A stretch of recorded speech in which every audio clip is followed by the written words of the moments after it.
बिस्मिल्लाहिर्रहमानिर्रहीम। अस्सलाम वालेकुम viewers, welcome to innovative cooking and baking channel. This is Nadia Parvez.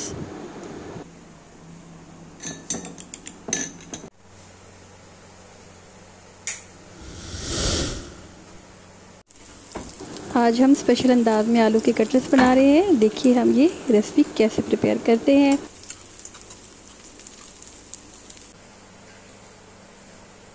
तो सबसे पहले हम आलू ले लेंगे। तकरीबन ये 1 kg से अबव है, इन्हें हमने बॉईल कर लिया है और इन्हीं छिलकों के समेत बॉईल करें। इसका एक अपना यकीनन इसकी ग़िज़ाइयत है, तो इसका टेस्ट भी अपना डिफरेंट होगा। तो इस तरह से आलू लाजमी बॉईल करें। इधर हमने यहाँ पे चॉपर में प्याज को, टमाटर को और मिर्चों को चॉप कर लिया और साथ ही हमने उसे ड्रेन करने के लिए रख लिया ताकि उसका तमाम पानी उसमें से स्पेयर हो जाए। यहाँ पे जी एक लहसुन का जवा लिया, अदरक और अनारदाना, और ये हमने कूट लिया ड्राई कोरिएंडर के साथ। और ये हरा धनिया और पुदीना भी आप इसमें शामिल कर सकते हैं। और यहाँ पे सूख मिर्चें पिसी हुई दरदरी, और ये पहले भी मैंने आपको बता दिया। थोड़ा सा यहाँ पे आमचूर शामिल करेंगे।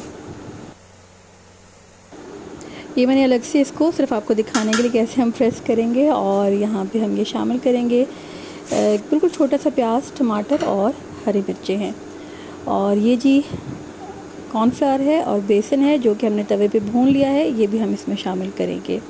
इसका एक बिल्कुल डिफरेंट सा टेस्ट आएगा। और कोटिंग में भी हम इसको शामिल करेंगे। 2 तरह से हमने इसको फ्राई किया है। ये जी मैश पोटैटोस जो हमने बॉईल कर लिए थे, और अच्छे से सबको मिक्सअप करें, चाहे हाथ के साथ करें चाहे आप मैशर ले लें। पहले अच्छे से हाथ के साथ इन सब चीज़ों को मर्ज करें। अच्छा, यहाँ पे हमने सफ़ेद ज़ीरा भी शामिल किया है और चाट मसाला भी और ब्लैक पेपर भी। तो ये तमाम चीज़ें शामिल करें। और मैं थोड़ी सी वाइट पेपर भी शामिल करती हूँ, इससे डिफरेंट टेस्ट आता है। ये हमने जी हरा धनिया शामिल कर लिया, बिल्कुल थोड़ा सा पुदीना भी शामिल करें, लेकिन पुदीना आपने ज़्यादा शामिल नहीं करना, उसका टेस्ट थोड़ा तल्ख हो जाता है। और एट द एंड अगर आप चाहते हैं कि बहुत अच्छे से ये मैश हो जाए तो मैशर के साथ भी आप इसे मैश कर लें। ये है जी 1 अदद अंडा, और बीच में भी हम मैंने यहाँ पे एग शामिल किया है, और बाकी यहाँ पे 2 अंडे लिए हैं। और ये जो मैंने यहाँ पे कॉर्नफ्लावर और बेसन जो तवे पे भुना था वो भी इस पर हमने मिक्सअप करके, चाहे इसको 2 कोटिंग के साथ कर लें, ड्राई और लिक्विड, और चाहे ऐसे सबको मिक्सअप करके एक दफ़ा आप इसे अच्छे से दोनों तरफ से कोट करके रख लें और फिर फ्राई करें। तो इस तरह फ्राइंग आसान रहती है और बार बार ये टूटते बिखरते भी नहीं है। और इनको 5 मिनट के लिए बेशक फ्रिज में रेस्ट दे दें, फ्रीज़र में।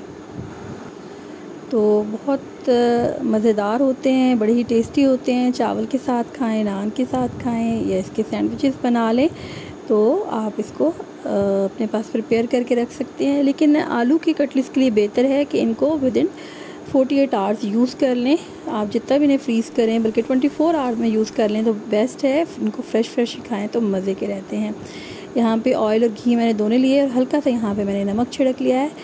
और इसको कुनकुना मतलब अच्छा गर्म कर लें, और उसके बाद आपने यहाँ पे लेना है, इनको फ्राई करना है। और ये नॉन स्टिक मैंने तवे पे रखा है, और पैन की निस्बत इस तरह नॉन स्टिक जो तवा है उसके ऊपर अगर आप फ्राई करें तो बहुत अच्छे कबाब फ्राई होते हैं। इस टिप को लाजमी ट्राई कीजिएगा।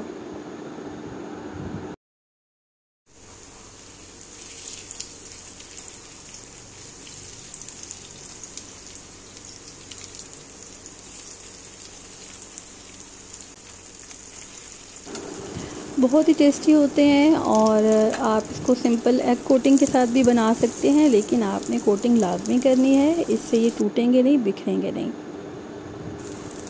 और पुलाव के साथ तो बहुत ही मज़ा देते हैं, तो इनको लाजमी ट्राई करें। और बच्चों की स्पेशल ग़िज़ा आलू के कटलेट्स।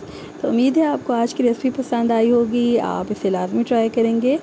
और चैनल पे नए हैं तो सब्सक्राइब करें, शेयर करें, लाइक करें, कमेंट करें। मिलेंगे जल्द ही नेक्स्ट वीडियो में, तब तक अल्लाह निगहबान।